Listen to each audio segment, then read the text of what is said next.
What's up guys, this is PB and this is white और tricolour. बात करने वाले हैं हम लोग जो स्टिमुलस पैकेज 20 लाख करोड़ रुपए का आया है उसके ऊपर। सम पीपल वर लाइक कि इसके ऊपर कुछ अपडेट डालो from lot of days, but daily basis पे प्रेस कॉन्फ्रेंसेस हो रही थी और मेरे पास कोई जमात नहीं बैठी हुई रिपोर्टर्स की कि हर छोटी छोटी अपडेट के ऊपर एक वीडियो बना सकूँ या फिर रिपोर्टिंग कर सकूँ। तो इस वजह से पूरा कंप्लीट निकल के आ चुका है, एक आइडिया मिल चुका है कि क्या हो रहा है, कुछ सीरियस है या कुछ नहीं है। तो इस वजह से now I am making this video. First of all, सबसे पहले कुछ दिनों पहले आते हैं प्रधानमंत्री मोदी जी के हफ्ते भर पहले कि हम लोग 20 लाख करोड़ रुपए का पैकेज जो है वो लोगों के लिए दे रहे हैं। न्यूज़ रिपोर्टर्स ने उसको इस तरीके से दिखाया कि एक नया 20 लाख करोड़ का पैकेज आ रहा है, जबकि ऑलरेडी आरबीआई 8 लाख करोड़ रुपए तक के अनाउंसमेंट्स कर चुकी थी और 1.25 लाख करोड़ रुपए की फाइनेंस मिनिस्ट्री की तरफ से हो चुका था। तो मिल मिलाकर के काफ़ी लाख करोड़ रुपए का पैकेज जो है आरबीआई, फाइनेंस मिनिस्ट्री और पहले के कुछ पैकेजेस जो थे वो ऑलरेडी रिलीज हो चुके थे। And people started to troll him on this fact कि सर पुराने वाले को मिला के 20 लाख करोड़ बोल रहा है। नहीं, उन्होंने खुद क्लियर किया था, प्रधानमंत्री मोदी जी ने अपने एड्रेस में ये बात क्लियर की थी कि जो हम पहले पैकेजेस दे चुके हैं अब तक के आरबीआई के और फाइनेंस मिनिस्ट्री के, उन्हें और आने वाले पैकेजेस को मिलाकर के लगभग 20 लाख करोड़ होगा। तो इस बात में मोदी जी को ट्रोल करना गलत है। बहुत सारे लोग ट्रोल कर रहे हैं क्योंकि सेकेंडली अब आ जाते हैं पैकेज के ऊपर। किसी काम का नहीं है, क्योंकि 20 लाख करोड़ लगभग आपने बोल दिया है।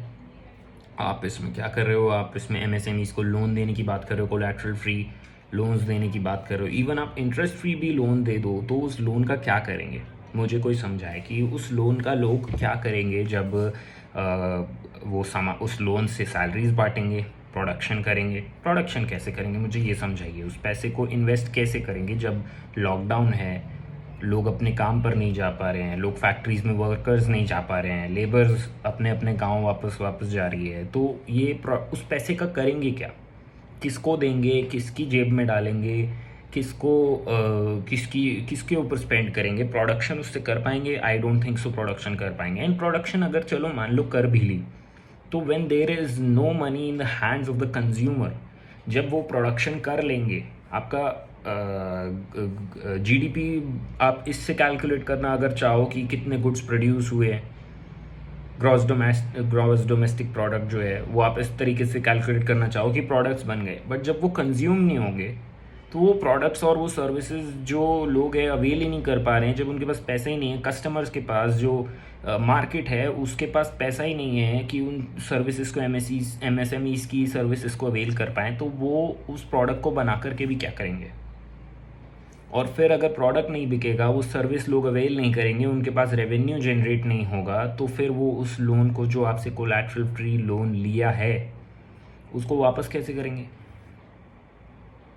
इसके अलावा आपने कहा कि एमएसएमईज़ का कुछ ड्यूज़ हैं वो हम वापस करने वाले। वो तो आपने वैसे भी देने थे, आप पैकेज ना भी अनाउंस करते तो भी आपने वो देने थे। और आपने खुद ही, थैंक गॉड, किसी थर्ड पर्सन को ये चीज़ बस्ट नहीं करनी पड़ी कि ये इनके ऑलरेडी इनके ड्यूज़ थे, उसी को क्लियर बैक कर रहे हैं। आपने खुद ही ये बात बोल दी, खुद ही इनकम टैक्स डिपार्टमेंट ने ये क्लियर कर दी, फाइनेंस मिनिस्ट्री ने ये बात क्लियर कर दी कि एमएसएमईज़ के ड्यूज़ ऑलरेडी थे, सरकार को ऑलरेडी ये पैसा देना था उन लोगों को, तो वो हम अब दे रहे हैं। तो आपने नया क्या दिया? आपने उनको नया क्या दिया अगर आप उन्हीं के पैसे उनको वापस कर रहे हो जो आपके पास पड़े हुए थे, जो आपको वैसे भी देने ही थे? आप पैकेज ना भी अनाउंस करते तो भी आपको वो पैसे देने ही थे। तो आपने एडिशनल क्या दिया, मुझे ये समझाइए।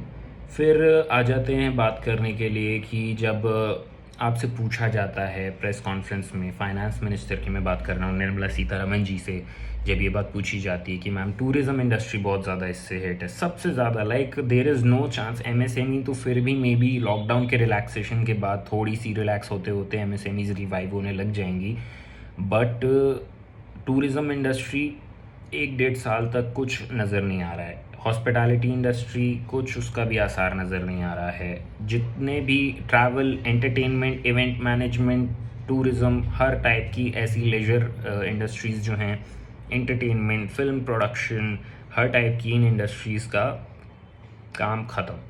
एक डेढ़ साल तक कर पाना इसको रिवाइव बहुत ज़्यादा मुश्किल है। उसके लिए जब आपसे सवाल पूछा जाता है प्रेस कॉन्फ्रेंस में थ्रू अ रिपोर्टर की मैम इनके लिए आप कुछ पैकेज निकालेंगे कि नहीं निकालेंगे, कब तक निकालेंगे, क्या निकालेंगे, आप जवाब देते हो ठीक है, ठीक है, नथिंग एल्स, ठीक है। बट जब आपसे राहुल गांधी पे व्यूज़ पूछे जाते हैं तब आप कहते हैं कि वो उनका टाइम वेस्ट कर रहे हैं, और भी अजीब लैंग्वेज में बोला, finance minister shouldn't use such a lingo. वो इस लैंग्वेज में बोल रहे हैं, टाइम वेस्ट कर रहे हैं, उनको खुद उनका बैग उठा करके जाना चाहिए था और उनकी हेल्प करनी चाहिए, उनको साथ बिठा करके बातचीत कर रहे हैं, गप्पे मार रहे हैं और टाइम वेस्ट कर रहे हैं लेबर्स का। You should have done more. तो टॉन्टिंग और डॉन्टिंग वे में आपने उनके लिए तो रिप्लाई दे दिया, राहुल गांधी के लिए तो रिप्लाई दे दिया, ताकि आपके भक्त खुश हो सकते हैं ये बात सुन करके, क्योंकि भक्तों को क्या है, रिप्लाई करने के लिए डिबेट में एक रिप्लाई चाहिए होता है। तो आपने उन भक्तों को एक पॉइंट देना था, वो आपने दे दिया। But at this point in time मैं कसम से सल्यूट करता आपके, जो आप मतलब आपकी काम को पसंद नहीं करते हैं, जो आपकी बात से डिसअग्री करते हैं, वो भी आपको सपोर्ट करते हैं अगर आप इसको ग्रेसफुली लेते हैं, आप अगर उनको अप्रिशिएट करते हैं that this is a really nice step that he went on the ground zero level and spoke to the labourers who are traveling, and he should have, you could have given suggestions to him कि he should have also done even further. He should have helped them, he should have gone with them, held their bags and provided them with some conveyance or some money or some food or something like that. You could have suggested and appreciated his gesture and be inspired by his gesture and do something even more yourself. वो तो opposition में है, central government में नहीं है, वो opposition में है। अब बाद में आ जाते हैं कि राजस्थान में तो कांग्रेस की सरकार है ना, अरे उस स्टेट में छत्तीसगढ़ में तो अपोजिशन की सरकार है ना, झारखंड में तो अपोजिशन की सरकार है ना। डूड, मैं यही तो समझाने की कोशिश कर रहा हूँ कि यहाँ पर पार्टी पॉलिटिक्स नहीं करो। अगर कोई एक काम कर रहा है उसको अप्रिशिएट करो, वो तुम्हारे काम को अप्रिशिएट करे, दोनों कोलैबोरेट करके पूरा। इलेक्टेड तो वो भी होते हैं ना, भले ही ऑपोजिशन में बैठ रहे हो एमपीज, इलेक्टेड तो वो भी हैं, सर्टेन कॉन्स्टिट्यूएंसी से इलेक्ट होकर के आए हैं। क्या पूरा पार्लियामेंट हाउस, हर स्टेट का क्या पूरा का पूरी लेजिस्लेटिव असेंबली एक साथ कोलैबोरेट करके इस टाइम पे काम नहीं कर सकती? वो कम से कम ग्राउंड जीरो पर गया तो सही, वो कम से कम लोगों से मिलने के लिए गया तो सही। आप तो साफ मना कर दिया सुप्रीम कोर्ट में कि भाई हमारे लिए कोई पॉसिबिलिटी नहीं है, हम इनको किसी भी तरीके से हेल्प करें। 4 पिटिशंस रिजेक्ट हो गई अलग अलग बात में, वो चारों की चारों अलग अलग मैनर में उन एक्सोडस से इफेक्टेड लेबरर्स की हेल्प करने के लिए जो चल रहे हैं रास्तों में, हाईवेज पे, उनकी हेल्प करती हुई 4 पिटिशंस आती हैं। सब कुछ पे रिजेक्ट हो जाता है सुप्रीम कोर्ट में। आप ऐसे पॉइंट्स दे रहे हैं कि हम कोई मॉनिटरिंग नहीं कर सकते, हमें नहीं कोई पता लगा सकता, इनके पास पेशेंस होनी चाहिए। सुप्रीम कोर्ट कह रहा है इनके पास पेशेंस होनी चाहिए। Okay, supreme court is honourable, we have to listen to them कि okay they should have had patience, but sir जब भूख लगती है तो पेशेंस नहीं मिलता। एक छोटा सा ये पॉइंट है, ये आप भले ही लेबरर्स की तरफ से एक आर्ग्यूमेंट समझ सकते हैं कि आपके कोई, मैं कंटेम्प्ट नहीं करना चाहता हूँ सुप्रीम कोर्ट को। सेकेंडली कि आपसे जब सवाल इंपॉर्टेंट निर्मला सीतारमन जी से प्रेस कॉन्फ्रेंस में पूछा गया about stimulus package for the industry that are most affected, the travel industry, the tourism industry, बोलते हैं ठीक है, पर राहुल गांधी पे लंबा चौड़ा भाषण दे दिया। अप्रिशिएट कर सकते थे या फिर बोल सकते थे नहीं हमारा उनसे कोई मतलब नहीं है, we are working on ourselves. नहीं, आपको वहाँ पे टॉन्ट करना ज़रूरी है। बट अब अगर इस लेबर्स वाली प्रॉब्लम पे आ जाए तो सबसे बड़ा क्वेश्चन कोई भी नहीं पूछ रहा है, मैं पूछना चाहता हूँ, संतोष गंगवार कहाँ हैं? आदरणीय honourable member of parliament and minister of labour affairs of union of India Santosh Gangwar साहब कहाँ हैं? ये एक लेबर क्राइसिस है, लेबर मिनिस्टर ऑफ इंडिया कहाँ हैं, क्या कर रहे हैं? उनकी तरफ से कोई प्रेस कॉन्फ्रेंस, उनकी तरफ से कोई ग्राउंड पे लोग दिख रहे, कुछ क्यों नहीं हो रहा है? लेबर मिनिस्ट्री क्या कर रही है अभी? और इस चीज़ के ऊपर मैं एक और बहुत ही इम्पोर्टेंट चीज़ जो लोग पता नहीं इग्नोर कर रहे हैं, क्या मुझे समझ नहीं आ रहा कि आप सिर्फ इसको एक लेबर क्राइसिस की, वो एक्सोडस हो रहा है, उनके पास खाना नहीं है, उनके पास कन्वेंस नहीं है, बेचारे चल रहे हैं, ये सारी चीज़ें तो हैं। इनके साथ आप ये समझने की कोशिश कर रहे हैं कि कुछ दिनों पहले एक स्टोरी आई थी कि एक रेलवे स्टेशन के ऊपर एक बंदा बेहोश हो गया, उसको बहुत ज़्यादा हाई फीवर था और उसको कुछ देर बाद जब प्रोटेक्टिव एनवायरनमेंट में लेकर के गए, एक एम्बुलेंस के अंदर लेकर के गए, he died. There is so much possibility that he was a covid positive person. And ऐसे लोग, कल गाज़ियाबाद की वो अपने रामलीला मैदान में भीड़ देखी होगी, हज़ारों की तादाद में लोग जो हैं वो आ चुके हैं उसके अंदर रजिस्टर करवाने के लिए कि उनको घर वापस जाना है। ऐसे में वहाँ कोई होता है तो आप कैसे वो कोविड स्प्रेड रोक पाएंगे? ये तो क्लियर बात है कि अपने घर वापस जाना is not illegal and it's not even like prohibited और बैन राइट नाउ, बिकॉज खुद श्रमिक एक्सप्रेस अगर सरकार चला रही हैं तो एक तरीके से ये मना तो नहीं कोई कर रहा होगा, ये गलत तो नहीं है, ये इलीगल तो नहीं है अगर कोई बंदा अपना घर जाना चाहता है। हाँ, आप रिकमेंड कर रहे हैं कि जहाँ हो वहीं पर ही रुको, लेकिन वहाँ पे उनके पास पैसे नहीं है, वहाँ पे उनके पास रहने के लिए जगह नहीं है, खाना नहीं खाने के लिए, पीने के लिए पानी नहीं है, तो वो घर वापस जा रहे हैं। और आप श्रमिक एक्सप्रेस भी अनाउंस कर रहे हैं, आप बसेस भी निकाल रहे हैं, तो ऑब्वियसली बात है ये इलीगल तो है नहीं। तो आप बाकी सब के लिए स्ट्रॉन्ग एक्शंस अभी इस वक्त सिर्फ ये है कि आपको माइग्रेंट्स के लिए एक स्ट्रॉन्ग स्टेप लेना है। आपको सारी चीज़ों से फोकस हटा करके कोरोना वायरस कंटेनमेंट और माइग्रेंट लेबर क्राइसिस, इन दो चीज़ों के ऊपर ही अपना ध्यान रखना है। But all sorts of things के ऊपर आप अपना ध्यान देंगे। आप बच्चों को यूएपीए में बुक कर रहे हैं, मैचे पता नहीं क्या क्या करने में लगा हुआ है इधर उधर। अभी कुछ चीज़ों कुछ टाइम के लिए जब लोग ऑलरेडी अपने घर में बैठे हुए हैं, सबकी ज़िंदगी रुकी हुई है, तो आप ये काम कर सकते हो, क्योंकि इससे सिर्फ माइग्रेंट लेबर्स की प्रॉब्लम नहीं बढ़ रही है घर जाने की और सरवाइव करने की, इससे कोविड स्प्रेड भी बढ़ रहा है। एंड मुझे कोई एक समझा दे, अगर उस एक एक आदमी जो कल गाज़ियाबाद में उस हज़ारों की भीड़ में खड़ा था, अगर उस एक एक आदमी के पास भी आरोग्य सेतु ऐप होता है, हर फ़ोन में आरोग्य सेतु ऐप होता भी है, तो भी आप मुझे बताइए कि कैसे आप एक कोविड पॉजिटिव पेशेंट का पता लगाएंगे, ट्रैक कर पाएंगे वो किस किस से मिला है और किस किस को उसने स्प्रेड किया है with your Aarogya Setu app.